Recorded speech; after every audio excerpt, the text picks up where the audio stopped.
Hi friends, welcome to Pendems kitchen. ఈరోజు వీడియోలో ఉదయం బ్రేక్ఫాస్ట్లోకైనా ఈవినింగ్ స్నాక్స్లోకైనా అప్పటికప్పుడు 5 నిమిషాల్లో పిండిని కలుపుకొని ఇలా పైన క్రిస్పీగా లోపల స్పాంజీలాగా ఉండే బోండాల్ని ఎలా వేసుకోవచ్చో చూపించబోతున్నాను. ఇక నేను చూపించబోయే బోండాల్ని చాలా ఈజీగా ప్రిపేర్ చేసుకోవచ్చు. పిండిని ఫర్మెంట్ చేయాల్సిన అవసరం కూడా లేదు. చాలా టేస్టీగా ఉంటాయి. ఇక్కడ మీకు చూస్తుంటేనే నోట్లో నీళ్ళు ఊరిపోతున్నాయి కదా. మరి ఇంకెందుకు ఆలస్యం, ఈ బోండాల్ని అప్పటికప్పుడు ఎలా ప్రిపేర్ చేసుకోవచ్చో ఈ వీడియోలోకి వెళ్ళి చూసేయండి. ఈ బోండాల్ని ప్రిపేర్ చేసుకోవడం కోసం ఇలా ఒక గిన్నెని తీసుకొని అందులోకి 1 కప్పు వరకు కొద్దిగా పులిసిన పెరుగుని వేసుకోండి. అప్పటికప్పుడు ప్రిపేర్ చేసుకునే బోండాలకి ఇలా పులిసిన పెరుగుని వేసుకుంటేనే టేస్ట్ చాలా బాగుంటాయి. ఒకవేళ మీ దగ్గర పులిసిన పెరుగు లేకపోతే కమ్మటి పెరుగును వేసుకోండి. కమ్మటి పెరుగు వేసుకునే వాళ్ళు ఏం చేయాలనేది నేను బోండాలు వేపేటప్పుడు చెప్తాను. ఇలా కప్పు పెరుగుని గిన్నెలోకి వేసుకొని ఈ పెరుగు గడ్డలు ఉండలు లేకుండా ఉండేటట్లుగా విస్కర్తో బాగా బీట్ చేసుకోండి. మనకి పెరుగు అనేది సాఫ్ట్గా వచ్చేలాగా కలుపుకోవాలన్నమాట. సో పెరుగుని చూసారా, ఇలా బాగా విస్క్ చేసుకున్న తర్వాత ఇప్పుడు ఇందులోకి మీరు ఇందాక ఏ కప్పుతో అయితే పెరుగును వేసుకున్నారో అదే కప్పుతోటి 1 కప్పు వరకు మైదాని వేసుకోండి. మీకు ఒకవేళ మైదా వేసుకోవడం ఇష్టం లేదనుకోండి, గోధుమ పిండినైనా సరే వేసుకోవచ్చు. తర్వాత అదే కప్పుతోటి 1/2 కప్పు వరకు బియ్యం పిండిని వేసుకోండి. ఇలా బియ్యం పిండిని వేసుకోవడం వలన బోండాలు పైన లేయర్ అనేది క్రిస్పీగా వస్తుందన్నమాట. నెక్స్ట్ ఇందులోనే 2 టేబుల్ స్పూన్ల దాకా బొంబాయి రవ్వని వేసుకోండి. దీన్నే ఉప్మా రవ్వ, సూజీ అని కూడా అంటారు. ఇలా బొంబాయి రవ్వ కొద్దిగా వేసుకోవడం వలన మనకి ఈ బోండాలు అనేది ఎక్కువ టైం వరకు క్రిస్పీగా ఉంటాయి అన్నమాట. అలాగని మరీ ఎక్కువగా వేసేసారంటే ఈ బోండాలు నూనెలో వేసినప్పుడు నూనెని ఎక్కువగా పీల్చేస్తాయి అన్నమాట. అందుకని ఇక్కడ నేను చూపించిన విధంగా మెజర్మెంట్స్ని ఎగ్జాక్ట్గా వేసుకోండి. తర్వాత ఇందులోకి 1/2 టీ స్పూన్ దాకా వంట సోడాని వేసుకోండి. ఇలా కొద్దిగా వంట సోడా వేసుకుంటే మనకి బోండాలు చక్కగా పొంగుతాయి అన్నమాట. నెక్స్ట్ ఇందులోనే రుచికి సరిపడా ఉప్పును కూడా వేసేసుకొని ఫస్ట్ నీళ్ళేమీ వేసుకోకుండా ఈ పెరుగులోనే మైదా పిండి, బియ్యం పిండి, రవ్వ ఇవన్నీ కూడా చక్కగా కలిసేటట్లుగా బాగా కలుపుకోండి. సో ఇలా కలుపుకున్న తర్వాత ఇప్పుడు ఇందులోకి కొద్దిగా నీళ్ళని వేసుకుంటూ ఈ పిండిని మనం పునుగులు వేసుకోవడానికి వీలుగా వచ్చేంత వరకు కలుపుకోవాలి. నీళ్ళని ఒకేసారి వేసుకోకుండా కొద్దిగా వేసుకుంటూ కలుపుకోండి. ఒకవేళ నీళ్ళని ఎక్కువగా వేసుకున్నారంటే పిండి మనకి పలచగా అయిపోతుంది అనమాట. అప్పుడు బోండాల షేప్ అనేది సరిగా రాదు. అలాగే పిండిని కలిపేటప్పుడు బాగా బీట్ చేసుకుంటూ కలుపుకోవాలి.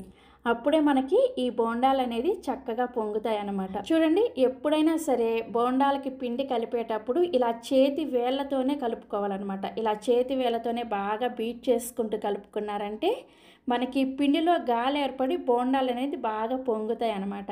అదేవిధంగా ఇలా వేళ్ళతోనే కలుపుకోవడం వల్ల బోండాలు నూనెలో వేసినప్పుడు పేలకుండా కూడా ఉంటాయి అన్నమాట. సో ఇక్కడ నేను మీకు పిండి మొత్తం కలిపిన తర్వాత కన్సిస్టెన్సీ చూపిస్తున్నాను చూసారా. మనకి బోండాలు వేసుకోవడానికి ఇలా వీలుగా ఉండాలన్నమాట. ఒకవేళ మీకు పొరపాటున పిండి అనేది లూజ్ అయిందనుకోండి, కొద్దిగా ఒక 2 టేబుల్ స్పూన్ల వరకు గోధుమ పిండిని కానీ లేదంటే బియ్యం పిండిని కానీ వేసుకొని కలుపుకోవచ్చు. సో పిండిని ఇలా కలుపుకున్న తర్వాత నెక్స్ట్ ఇందులోకి ఒక మీడియం సైజులో ఉండే ఉల్లిపాయని ఇలా చిన్న ముక్కలుగా కట్ చేసుకొని వేసుకోండి.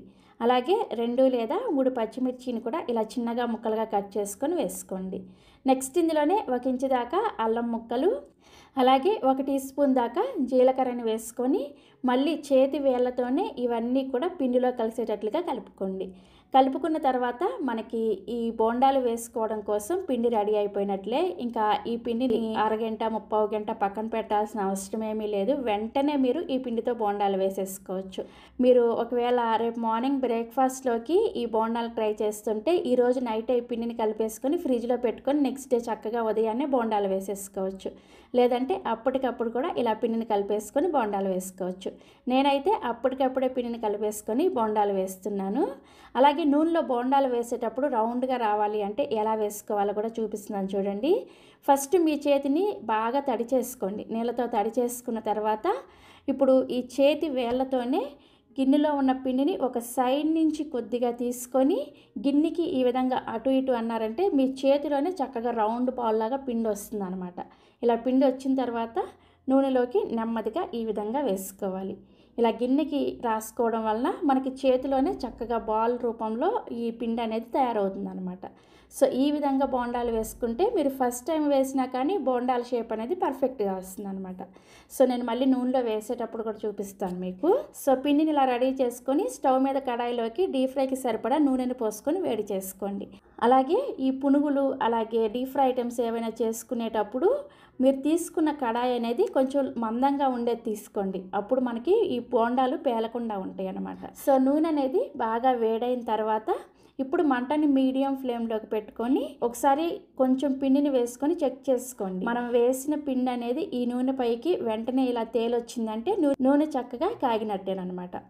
ఇప్పుడు బోండాలను వేసుకోండి. ఇందాక నేను చూపించాను కదా, ఇలా చేతి వేళ్ళతోనే పిండిని తీసుకొని గిన్నెకి అటు ఇటు రాసుకొని మీ చేతిలోకి బాల్ షేప్లోకి పిండి వచ్చిన తర్వాత నెమ్మదిగా ఈ కాగే నూనెలోకి వేసుకోండి. అలాగే కొంచెం నూనెకి దగ్గరగా చేయిని పెట్టి వేసుకున్నారంటే బోండా షేప్ అనేది పర్ఫెక్ట్గా వస్తుంది అనమాట. బోండాలు వేసుకునేటప్పుడు మంటను మీడియం ఫ్లేమ్లోనే పెట్టుకొని ఒక బోండా వేసిన తర్వాత అది పైకి పొంగి వచ్చిన తర్వాతే ఇంకొక బోండాని వేసుకోండి. అప్పుడు ఈ బోండాలు అనేది ఒకదానికొకటి అతుక్కోకుండా వస్తాయి అన్నమాట. సో కడాయికి సరిపడా ఈ విధంగా బోండాలన్నీ వేసేసుకొని వీటిని ఖచ్చితంగా మీడియం ఫ్లేమ్లోనే ఇలా రౌండ్గా తిప్పుకుంటూ ఈ బోండాలని ఫ్రై చేసుకోండి. మీరు అలా వదిలేశారంటే ఈ బోండాలు ఒకవైపు బాగా ఎర్రగా కాలిపోయి రెండో వైపు తెల్లగా ఉంటాయి అన్నమాట. అందుకని బోండాలు వేసిన తర్వాత ఒక్క నిమిషం అలా వెయిట్ చేసి 1 నిమిషం తర్వాత ఈ బోండాలను ఇలా రౌండ్గా తిప్పుకుంటూ చక్కగా అన్ని వైపులు కూడా మంచి రంగు వచ్చేంత వరకు ఫ్రై చేసుకోండి. అలాగే ఎప్పుడైనా సరే ఇలా బోండాలను ఫ్రై చేసుకునేటప్పుడు మీరు మీడియం ఫ్లేమ్లో కాకుండా లో ఫ్లేమ్లో కానీ హై ఫ్లేమ్లో కానీ ఫ్రై చేసుకున్నారంటే ఈ బోండాలు హై ఫ్లేమ్లో ఫ్రై చేసుకుంటే పైన రంగు వచ్చేసి లోపల పిండి పిండిగా ఉండి ఉండలాగా ఉండిపోతుంది అనమాట. అదే లో ఫ్లేమ్లో ఫ్రై చేసుకున్నారంటే ఈ బోండాలు నూనెను ఎక్కువగా పీల్చేస్తాయి. అందుకని ఖచ్చితంగా మీడియం ఫ్లేమ్లోనే ఈ బోండాలని ఫ్రై చేసుకోవాలి. ఇందాక నేను కమ్మటి పెరుగు వేసుకున్న వాళ్ళు ఏం చేయాలో చెప్తానని చెప్పాను కదా. మీ దగ్గర ఒకవేళ పుల్లటి పెరుగు లేకుండా కమ్మటి పెరుగు వేసుకున్నట్లయితే ఈ పిండిలోనే ఒక 2 చుక్కల వరకు నిమ్మరసాన్ని వేసుకొని కలుపుకోండి.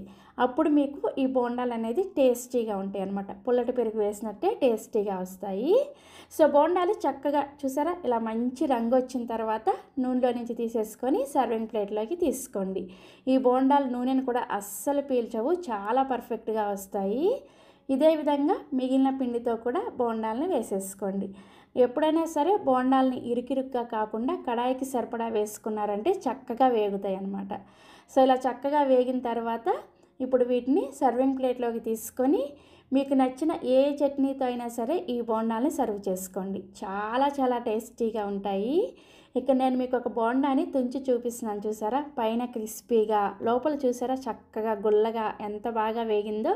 ఇలా చక్కగా వేగితేనే మనకి టేస్ట్ అనేది చాలా చాలా బాగుంటుంది. సో ఇలా చక్కగా బోండాలన్నీ వేసేసుకొని మీకు నచ్చిన చట్నీతో సర్వ్ చేసుకోండి. ఒకవేళ మీకు నేను సర్వ్ చేసుకున్న ఈ చట్నీ రెసిపీ కావాలంటే ఈ వీడియో కింద డిస్క్రిప్షన్లో లింక్ ఇస్తాను, ఒకసారి చెక్ చేయండి. సో చక్కగా ఇలా 5 నిమిషాల పిండిని కలిపేసుకొని బోండాలు మీరు కూడా ట్రై చేస్తారు కదా. ట్రై చేసిన తర్వాత మీకు టేస్ట్ ఎలా అనిపించిందో ఈ వీడియో కింద కామెంట్ సెక్షన్లో నాతో షేర్ చేసుకోవడం మర్చిపోరు కదా. అలాగే మరిన్ని Emmy and tasty breakfast recipes కోసం పెండెమ్స్ కిచెన్ని సబ్స్క్రైబ్ చేసుకోండి. Thank you.